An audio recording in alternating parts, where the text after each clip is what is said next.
Cian, and everyone else who is here. We have a wonderful treat for you today. I'm so privileged to be able to talk with these women and to help them share their stories with you. Rebecca is, as Ian said, a producer, director, camera person, and editor who uses the power of human stories to effect positive change. She founded Interchange Productions in 2007 as a media company for nonprofits, social ventures, and independent films. And in that year, she also won the YouTube Do-Gooder Nonprofit Video Award. Wait a second, though, for her video on the epidemic of military rape for the Protect Our Defenders Foundation.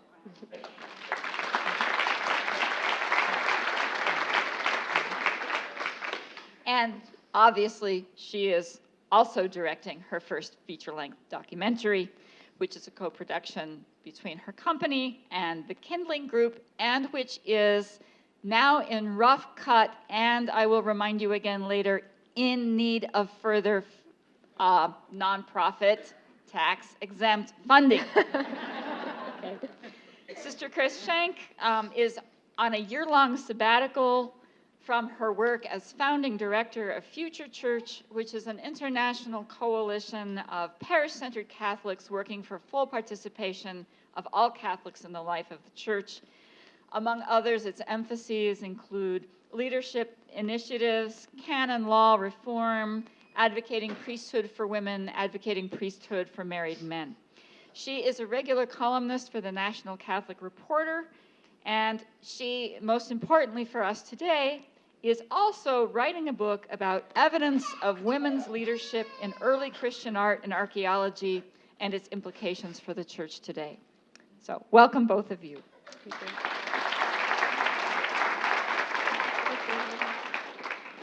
Rebecca, you've put together this wonderful film about three very feisty, committed religious women in the Catholic Church, and probably the first thing to do to give our audience a sense of what this is to show them a little bit of it. So can we start with that?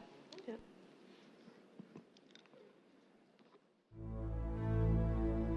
The Vatican reprimanded America's Catholic nuns. The Holy See charged the group with promotion of radical feminist themes incompatible with the Catholic faith. Last week, the Vatican criticized the nuns for focusing too heavily on promoting issues of social justice. Is accused of not speaking out strongly enough against gay marriage, abortion, or making women priests. Fighters are very respected and really charged with oversight. For the Vatican to step in and say, you're not doing it right. I mean, I have been a sister longer than most of those guys have been alive.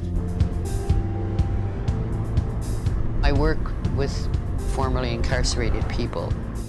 I want to try to be a better person. You already are. Well, I'm sure striving. Yeah. And I believe that you deserve a second chance. Well, you haven't said, sister. I was taught in second grade that we were made in the image and likeness of God, and they didn't just say these people and those people, but not you. And if the hierarchy would believe that, we'd be okay. See, that's why I keep thinking this is a woman. They're both women. Yeah. Wow. The radical notion that women are equal, that women are people like other people are people, if that's a sense, guilty as charged. We've suppressed early women leaders in the church. It's as if these women are speaking beyond the grave, asking me to tell the world about who they were. I think the Holy Spirit makes mischief in surprising ways. They call themselves the nuns on the bus, traveling the country, calling attention to the needs of the poor. The Vatican gave us notoriety. I have to confess, I'm not used to the banks of cameras. We just use this attention on us to be a reflector onto what we care about. To be very public, they are risking their livelihood. The church is in a crisis right now. The Vatican is more than happy to excommunicate people, silence people. These nuns are worse than pedophile priests. They are heretics, they are not Catholic. If these nuns have a problem with the teachings of the Catholic Church, perhaps they should check out. No, this is my church, and the church of the women with whom I've thrown in my lot. Honey, we're on the wall. We just don't recognize ourselves. What if they say, we declare that you are no longer a Catholic community? It's a real worry. I think people are looking to women religious to reform the church. We could lose everything by speaking out, and maybe... If I'm gonna do something, I better hurry up. I haven't got a whole lot of time to fool around here. Oh my God, it looks white. It is, it's white. Oh my God. Oh my God. Francis. This is a tipping point moment. Clearly, we all share responsibility for one another. I am my sister's keeper. I am my brother's keeper. In every encounter, something sacred is at stake. This is the sisters' moment.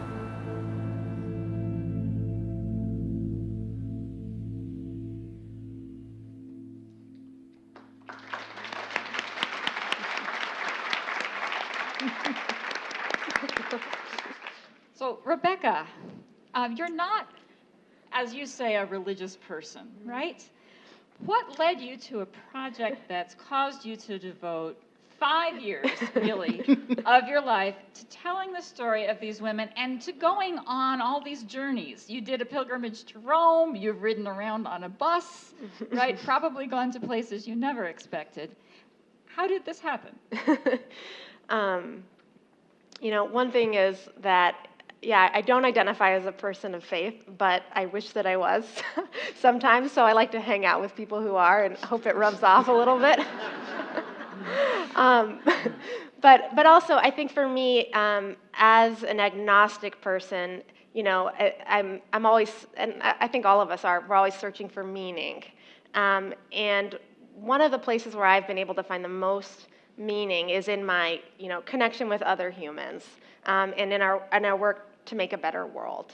And I became interested in how social justice work can actually be a spiritual practice, and started to explore the idea of what would it mean to really engage in that work as a personal practice, as a personal spiritual practice. And I discovered that sisters in the United States, I mean all around the world, but this is about sisters in the US, really have developed a particular model and approach to that I think all of us can learn from, regardless of our religious beliefs. So that's a really important point. Is this on? It is. Now it is? Okay. Okay. That's a really important point. What is it after these travels that you've discovered that has really distinguished their social justice work from the social justice work that you've seen in other places? Yeah.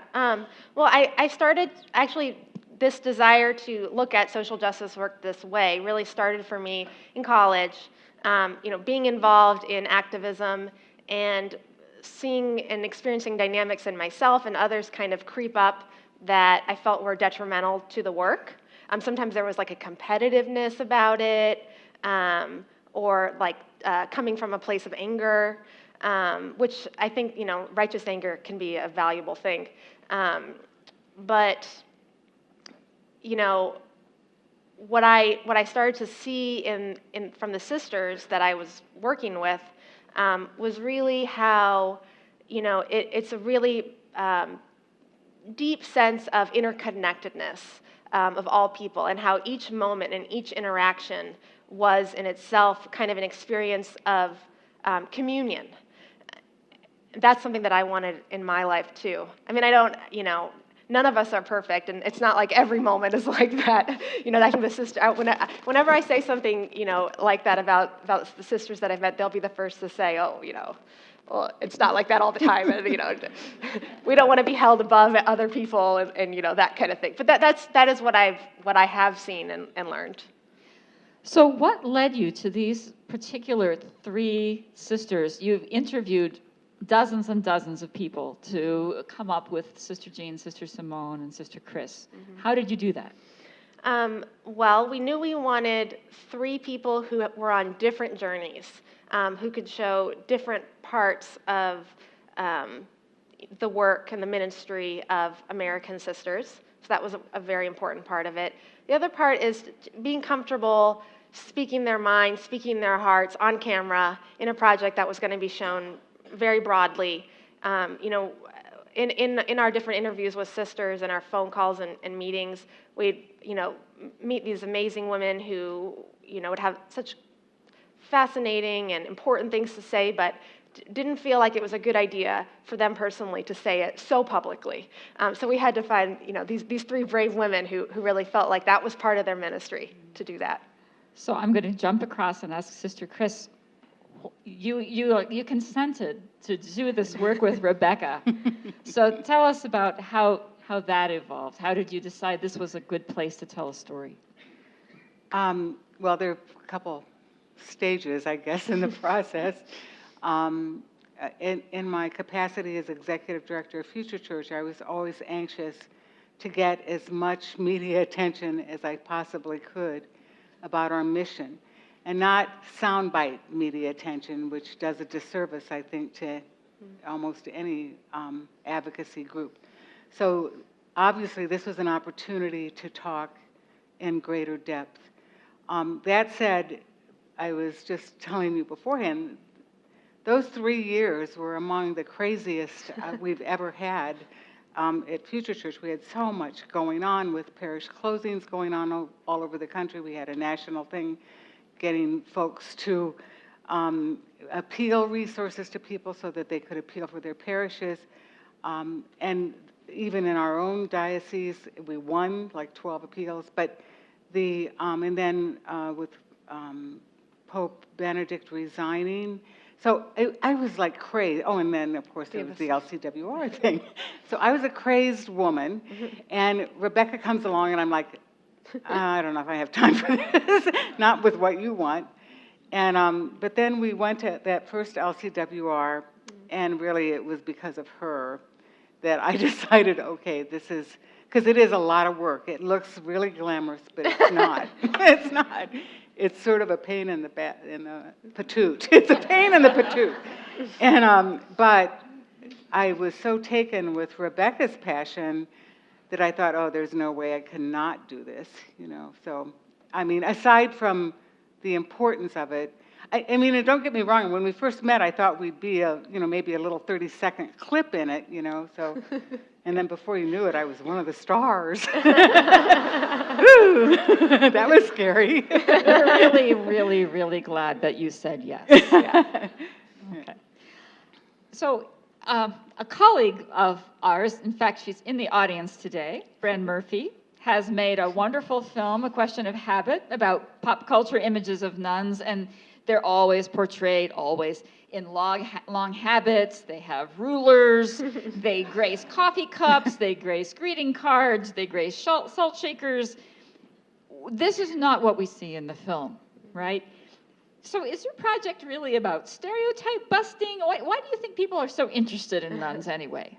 Yeah, well, I think it definitely busted my stereotypes of nuns. Because before I was introduced to Sister Jean, one of the 3 in the trailer, she was the first American nun who didn't wear a habit that I knew I had ever met. I mean, I probably did meet nuns before that. I didn't know they were nuns. That's what I'm guessing. So my image of sisters really did come from the media and from those salt shakers and whatever else. So yeah, I think that's part of what this is about. I mean, it's not, the primary focus, but it's like a natural kind of outgrowth of it, I think. Mm-hmm. Yeah. I noticed in many of the scenes from Nuns on the Bus that are in the rough cut, which I'm sorry that I got to see, the rest of you will only get to see the finished. But in churches in Rome with you, Sister Chris, many of the heads of lay people in those shots were gray. Does that tell us anything about progressivism in the Catholic Church? Are we supposed to draw any conclusions from that? Is that even accurate? What would you say? Well, I think it says part of the picture. Some of the most exciting organizing that's happening, within church reform is also happening, being led by some young people who are also part of the story because they were advocating for the sisters as well when the censure happened and during the investigations. But I also think that what I've learned from the people that I've met is that a lot of young people are leaving the church, have left the church because they haven't had the experience of a progressive Catholic church. I think some things are changing now, but I know there were a lot of ex-Catholics who've worked on this film in various capacities, and when they started to see these stories and see these sisters, they said, "Oh, I didn't know that was happening in my church." So I think that's part of it. Some of the church reform organizing that's going on hasn't reached as many, and that's one of the things that we hope that this film will do too. That this message that this even exists will reach more people. And I think also sometimes it also has to do with a memory of Vatican II and a memory of and an understanding of a church that really speaks to the kind of spirituality and faith that feels right for people. And I think some of the younger people haven't lived that experience. But there is a very robust young community in the church too. But it's not. I don't think it's quite as big in terms of the progressive circles. I think that we could see perhaps the U.S. Council of Catholic Bishops then adopting this as a tool of the new evangelization. That would be interesting. That would be smart. Let me know how the meeting goes. I think that this group is already familiar, but I think we need to take a time out for a moment and ask Sister Chris to explain about the Vatican action against the Leadership Council of Women Religious, because that is a part of our conversation today. Yeah, I don't know if I can explain it, quite honestly. But I would say from the time of the implementation of the Second Vatican Council, there has been a very ultra-traditionalist wing of the Church that has never been happy with the implementation of Vatican II.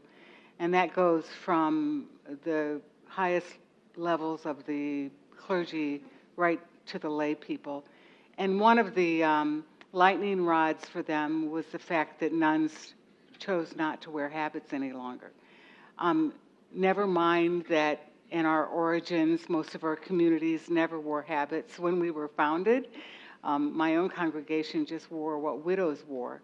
And over time, that got sort of sacralized, and that became a holy thing. But certainly, I never wore a habit myself. I joined after the change already happened. But so it was sort of a lightning rod, and plus, even within some of the religious orders, there were women who disagreed with the direction of the vast majority of the rest of us, who felt it was more important to be able to engage contemporary society than to be walking around in something that was evoking some holiness that none of us felt we had a corner on the market about.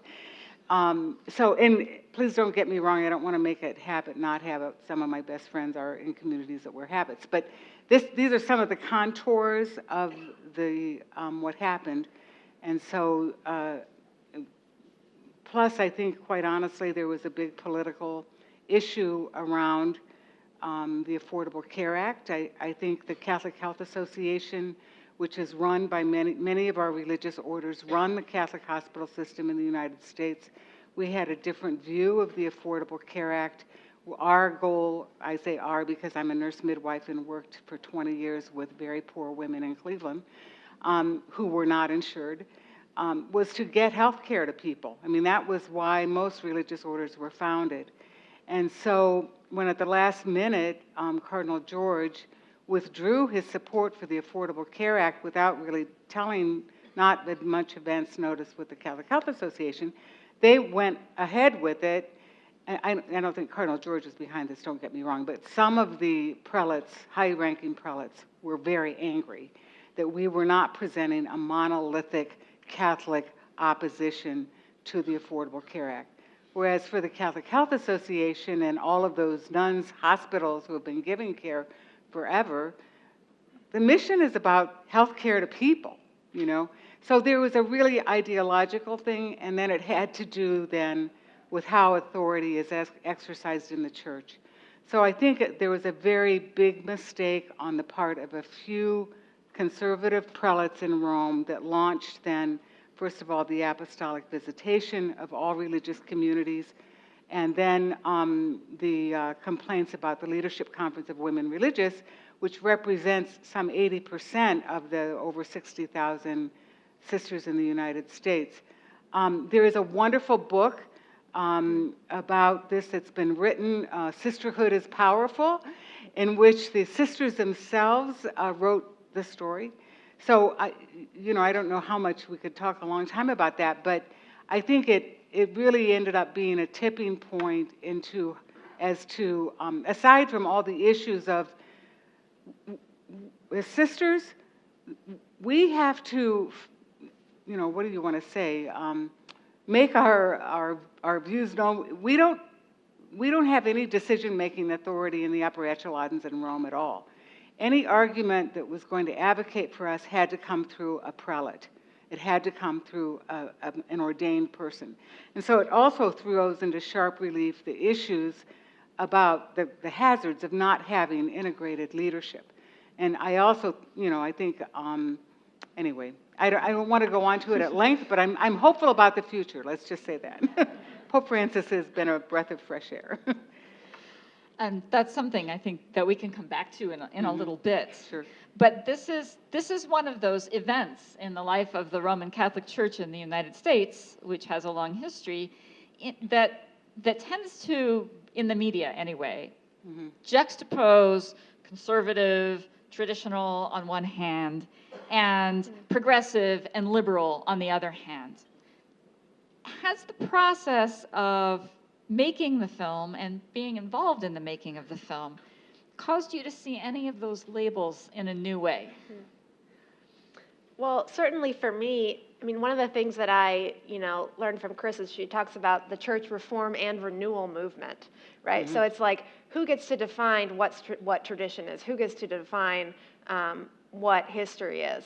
And it's, the people in power. And so the conservatives have been in power in the Catholic Church for a little while, in terms of the hierarchy. And so there becomes this presentation of what history and tradition is that matches the views that support their authority. But you could look at that same history and tradition and see women's leadership. So in a way, it has broken down those dichotomies for me, absolutely. And I do think in taking the long view, unfortunately, I think the Catholic Church has come through a 35-year history of not encouraging dialogue across differences in a way that's civil. And it really comes, I honestly think, John Paul II, as great of a pope as he was in many ways, he did bring a totalitarian governance style to the Roman Catholic Church. It was the only thing he knew from his time in Poland. Ironically.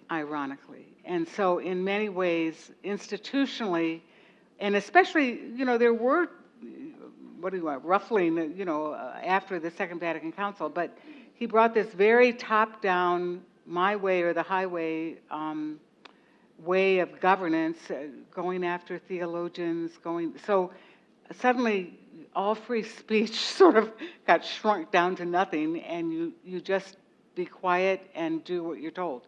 And this didn't go so much with all of us church reform types who are out there doing our thing, because we felt we had to be the light in the darkness as much as we understood it.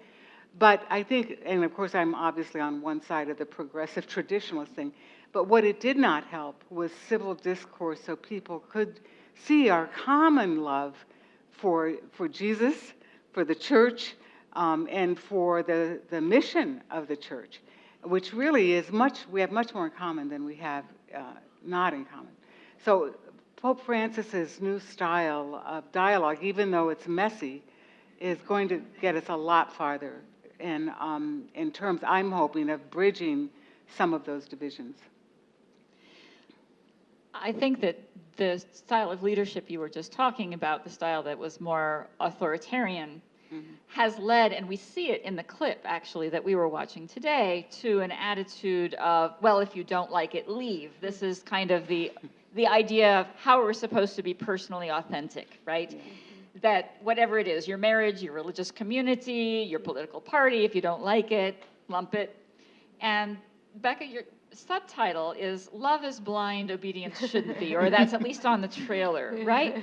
That seems to imply something else about being true to yourself. Do you want to talk a little about that? Yeah, I mean, you know, one thing that Chris said to me that was really helpful and that I use a lot when people, you know, people ask me all the time, and I'm sure you get this too, you know, why do you stay in this church? And, you know, the way Chris put it once was, well, I'm an American, you know, even if I don't agree with what the government is doing, that's still who I am. And so, you know, I think, but I do think another thing that really drew me to this story was that was my understanding of how you would approach faith, that it was like this sort of concrete, you know, entity, and if you didn't like what it was, like there was one definition of what it was, what it is, you know, what it means to be Catholic, or any faith, you would either accept it or you would leave, which is a very shallow understanding.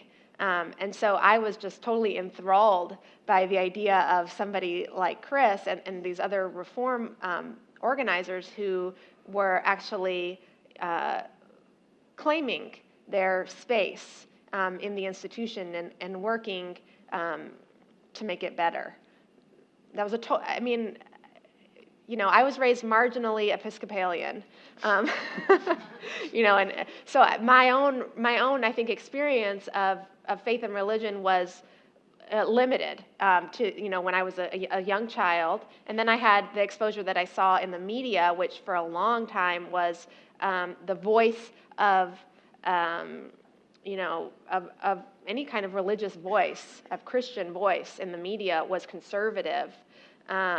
So it's like I took the conservative message about what faith and religion is and internalized it. And then I got exposed to this new message. It was exciting. Good. So along those lines, right, there are a lot of people who've grown up in a Christian community, and they're now so done with that, right, including some of my own children. But, you know, they look at news reports about women's ordination, or they look at the Catholic health care policy debate, or they look at Catholic opposition to gay and lesbian marriage as something like a cross between something like A Tempest in a Teapot, right, and rearranging the deck chairs on the Titanic, because first of all, it's irrelevant to most people, and secondly, the Catholic Church is just one step away from self-destruction anyway, right? But you see these stories as important to us as a culture right here and right now. So what's important about that to us as a culture? Well, so as you know, I was talking about how the voice that of faith and of Christianity in particular in the media was a very conservative voice for a long time, and I think that's starting to shift. We're starting to be able to see examples of progressive people of faith.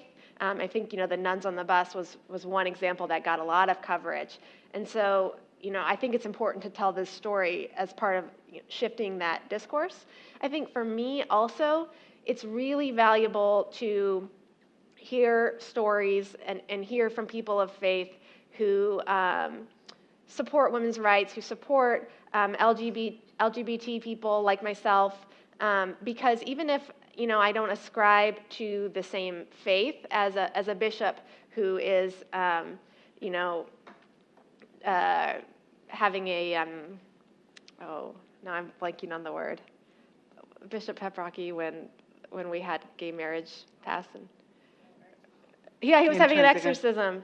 So, you know, that hurts me, right? That hurt my feelings.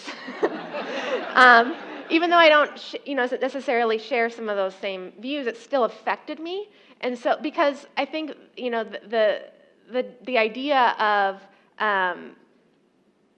there's a lot of power in religion that can really, even for those of us who don't necessarily ascribe to the exact same faith of the speaker, it still can impact us. So it's very healing for me to be with the sisters whose faith was more about interconnection than judgment, and who did not see my sexuality or any of my identities as sinful.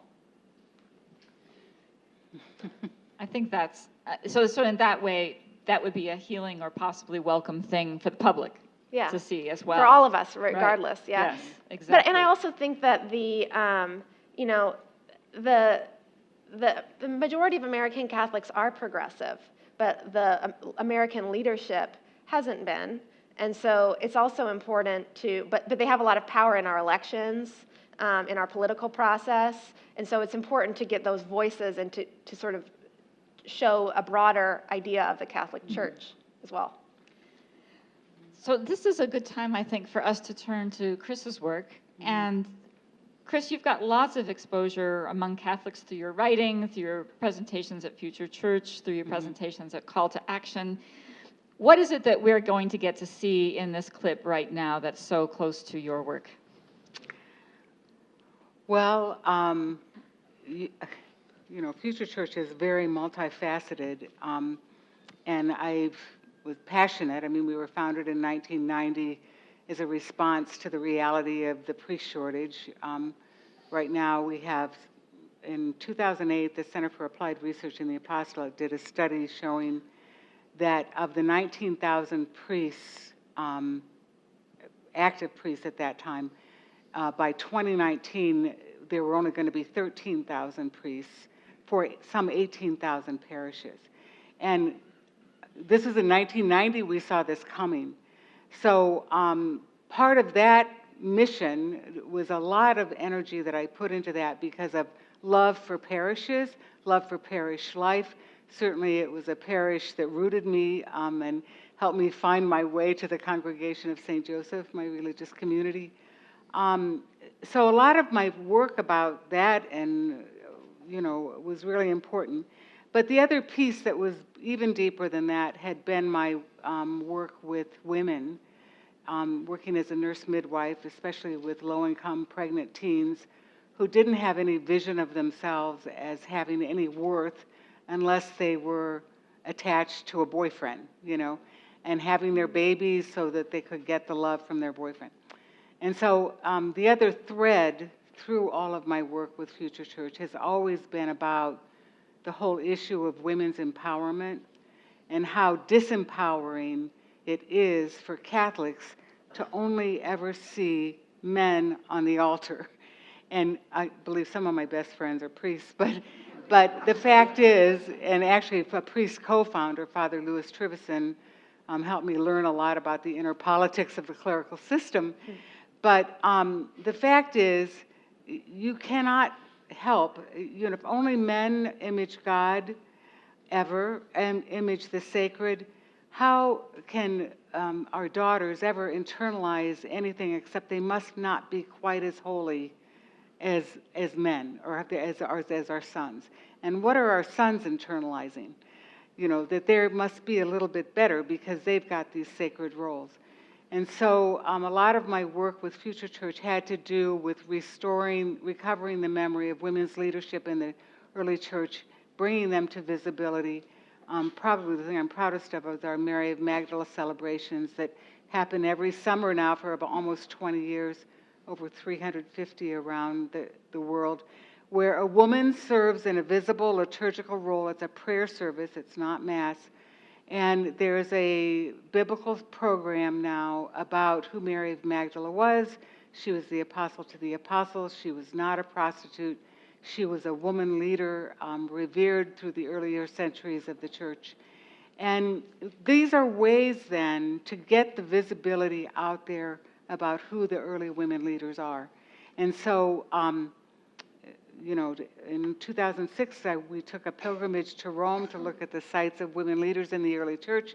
I visited the Vatican museums, and in the Pio Christian Museum, there are these 4th century tombs that have images of women holding a scripture, a codex.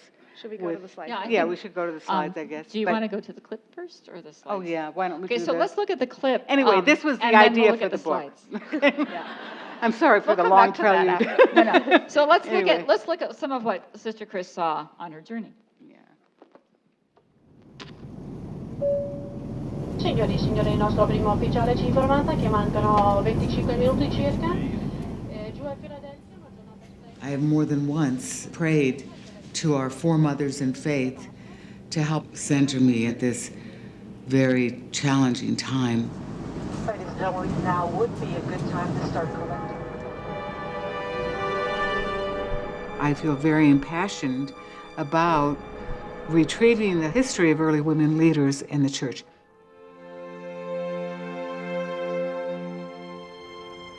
I'm leading a pilgrimage to archaeological sites in Rome, and the pilgrimage really emerged from a deep desire to find out who these early women leaders were.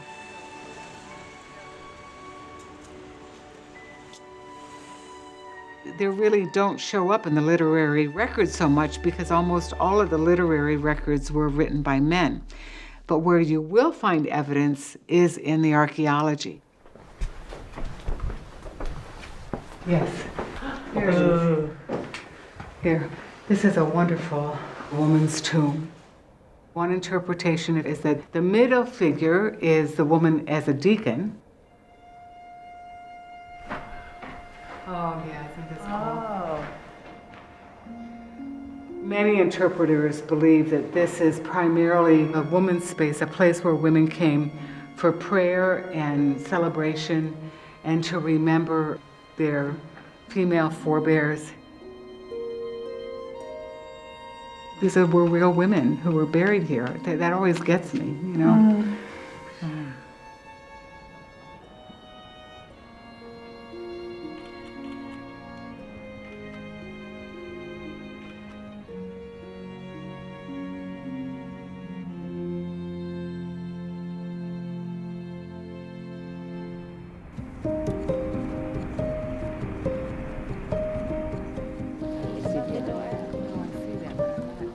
Oh my God. Yeah, it's beautiful. Isn't this beautiful?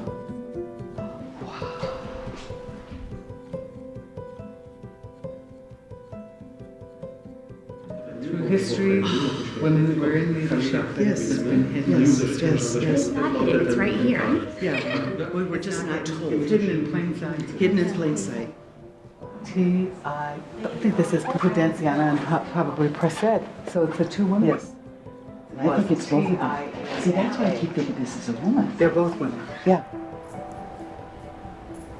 There's a woman over there holding a chalice in Eucharist. Eucharist in the hands of a woman. Wow. So this is probably associated with female leadership before the 12th century. Yes. Because that's when they made Eucharist only attached to a male celibate priesthood.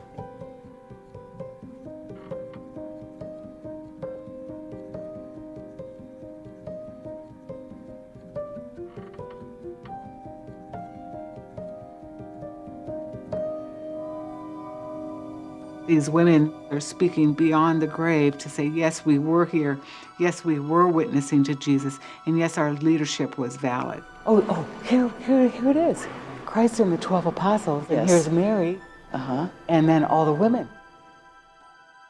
For me, things started to happen internally in terms of some of my own personal healing, being able to love myself as a woman. My most passionate thing about all the work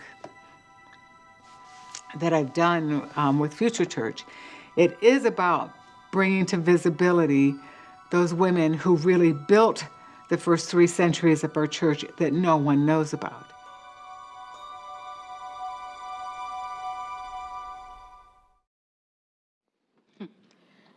So that's part one.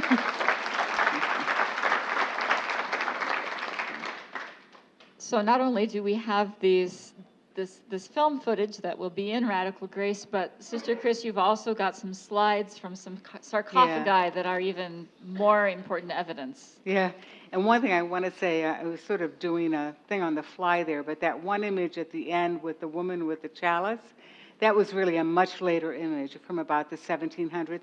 I'm not an art historian, though I'm getting there. I'm better with the first 5 centuries.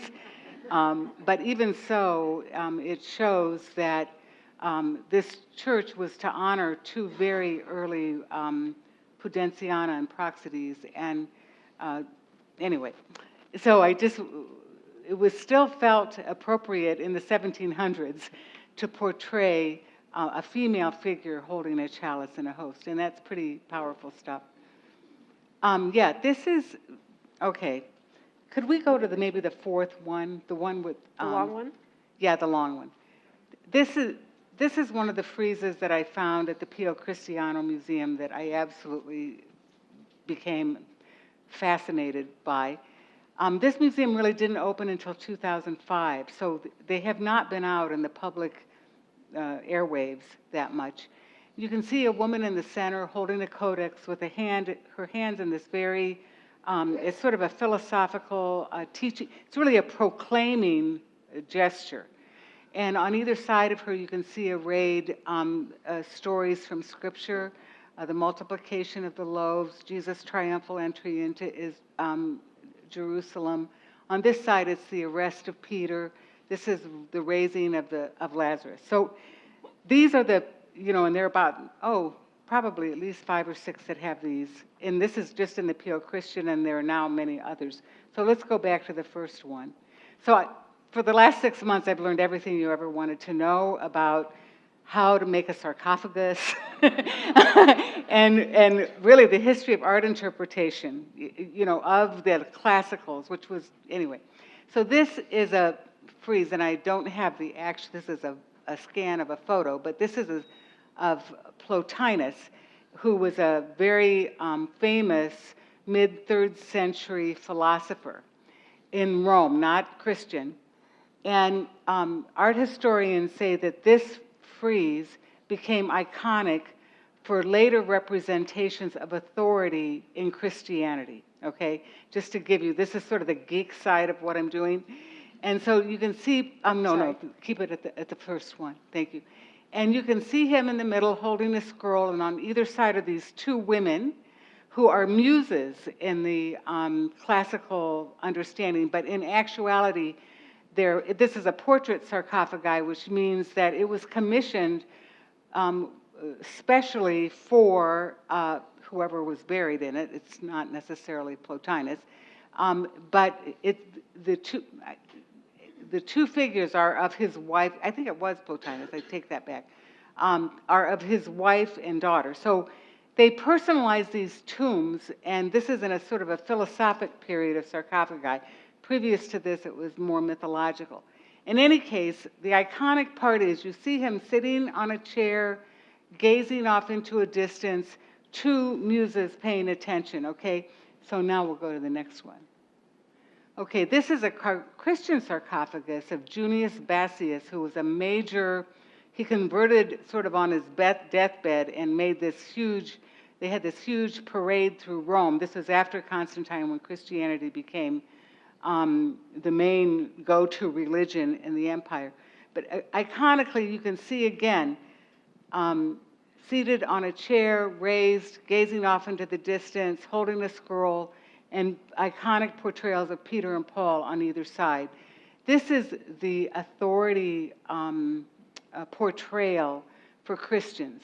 Okay, now we can go to the next one. This is our carving of an unknown woman. We know it was her real tomb. It was a portrait thing, but we don't have any inscriptions or anything, so we don't know who she was. It was actually the center of what they call a stridulated sarcophagus, but that's too technical. Anyway, you can see she's holding a scroll, same iconic thing. Now, she doesn't happen to be on a chair, but you can see the apostles on either side. Some of the other ones that I am studying in other places have women actually seated on chairs with scrolls like this. So, and I guess that's it. So the point of studying these 4th century tombs is to try to get a handle like, well, who are these women? Because the other thing that was happening right around this time is once Christianity became the religion of the empire, women's leadership moved from a more private space where their authority was accepted into a more public space where it was not. And these women lived through that time, and chances are their tombs are telling us something about how they saw themselves or how their families saw them as leaders in the church. And we probably should stop there because I could go on a long time about it. That'll be next year. Anyway, it's very exciting. So I have all kinds of questions that I want to ask you about Francis and the LCWR and Future Church, which was really, in my opinion, the best news source about the Extraordinary Synod while it was going on. Yeah. The best interpretation of the news was Future Church. But I see the time is growing short, and we need other questioners to get a chance. I left the religious life in 1968 for 3 reasons, one of them being that I wanted to become a priest. And here we are in 2014, and my question to you is, do you believe it will be in the coming? I think it's inevitable. Did you ever become a priest? I mean, did you ever go to any other denomination? I am now an officiant of the Ethical Humanist Society in Chicago. Okay, okay. I do think, but I think, frankly, it's going to happen in stages. There is a wonderful group of very competent women who have chosen to become ordained outside the present canons of the church, the Roman Catholic women priest movement. They consider themselves part of the, I guess I would say, cutting edge, if you will, but they are Catholic women and they are continuing to function as Catholics. They have ordination through someone who has apostolic succession. Future Church is working for ordination within the canons of the church, so it's not like something that we promote. But on the other hand, we think that reform happens in a whole variety of ways, and this is one place where it is happening. I personally think that the female diaconate is the next thing. Women deacons are next. And Future Church has a whole program for that, because that has not been placed off the table. So we could talk about that a lot more, so but that's the short answer.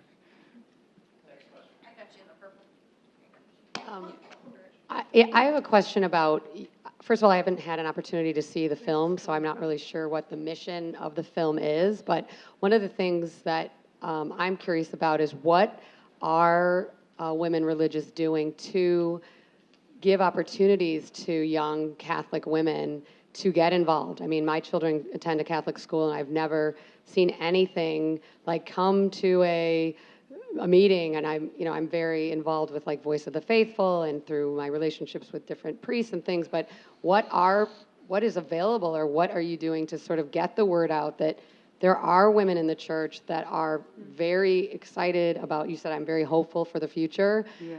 I haven't seen it, and I'm just curious what is being done, if anything. Thank you and thanks for the question. I think one of the sort of downside, one of the things after Vatican II, a lot of women's communities, at least in my own and I think others, Catholics were enculturated to think nuns were better than lay people. And so most of us really wanted to be in the background to support lay leadership. And so we have put a huge amount of energy into that over the last 40 years, sometimes being too far in the background. So there are more now religious communities who are trying to be more upfront, so let people know that we're around. I think we'd love to talk to you, right? You have a wonderful Sister of St. Joseph just 2 seats down from you. But we do, like in my own congregation, we have this thing called the Joseph Worker Program, where people join us in various service to low-income groups. There are other communities also that have outreach. We do have younger members also.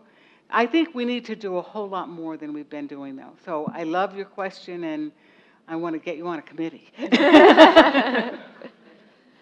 I actually have a very similar question regarding, and maybe Rebecca, you can address this, especially for some of the women who didn't make your documentary. But my question has really to do with the flip of power, right? So some women religious have shared that the clericalism is going after women religious for power, money through real estate.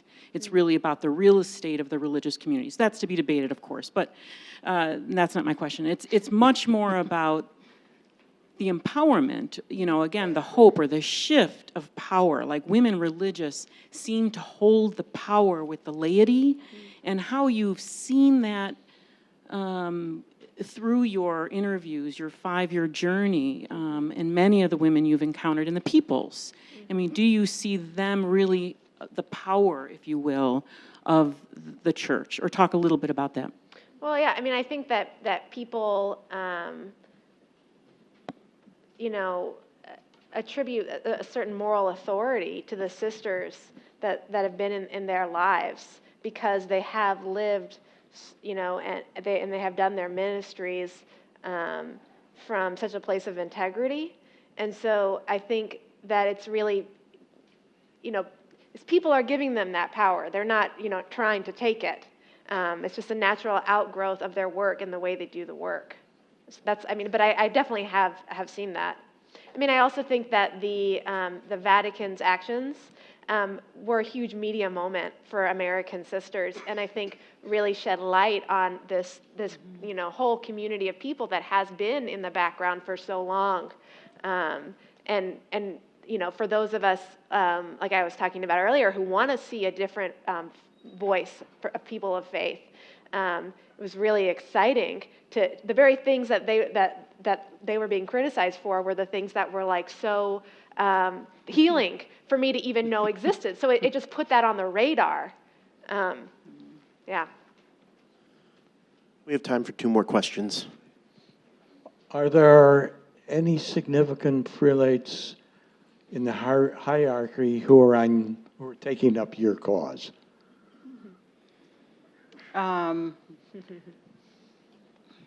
Let's just say they were few and far between. I think and this might be a good place to say it, the main people who took up our cause were you guys. I mean, it was lay leadership across this country that had demonstrations and wrote to their bishop, had prayer services again and again. That was huge. You will never know how much that meant. I mean, most sisters were just stunned, So I guess I should say that I'm sure I am not privy to what all the politics were behind the scenes, but knowing how these things go, I'm sure that there were some priests and some clergy that were sympathetic. But the power brokers at the time, they had the power. We didn't, and we were never going to. I mean, we were getting ready to, I don't know what we were getting ready to do. We stuck together, and we did not. We embodied Gandhi's principles of nonviolence, and you do not submit to anything that's demeaning. So when they asked to know, what finances we had and where every sister lived, we basically wrote a letter back saying, here's a copy of our constitutions, thank you for your interest. But it really, and I think the leadership of LCWR did a great job with this, it really goes to how do we want to be with one another in the church? How do we treat one another with human dignity? Do people have rights, And of course, the canon lawyers, the other group that I should thank is the canon lawyers who advised our religious communities how to respond in a way that protected our rights. But I did not see anyone, saw no bishop, no cardinal speaking out publicly in favor of the sisters at the time. If any of you did, I'd like to know about it. And that hurt.